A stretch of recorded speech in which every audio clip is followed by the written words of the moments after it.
ভয়ানক একটা ভূতের গল্প। যাদের হার্ট দুর্বল আছে তার এই ভিডিওটি দেখবেন না। তো চলুন গল্প শুরু করি।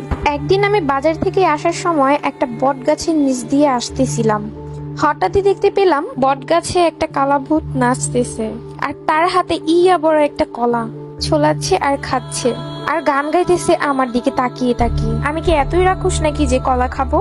আমি তাকে দেখে অবাক হলাম। হঠাৎ করে নিচে নেমে সে আমার সামনে নাচতে থাকলো। তারপর নাচতে নাচতে তাদের বাড়িতে আমাকে নিয়ে গেল। 3 তলা বাড়ি। আমাকে 2 তলায় বসিয়ে ইয়া ভরা একটা তরমুজ খেতে দিল।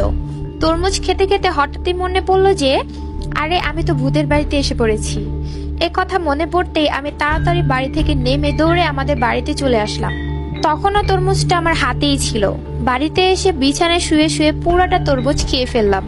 ওমা, সকালে ঘুম ভেঙে সামনেই দেখি আম্মু বকা দিচ্ছে। কিছুই বুঝলাম না। ভালো করে খেয়াল করে দেখলাম আমার পাশের কোল বালিশের অর্ধেক মাথা নাই।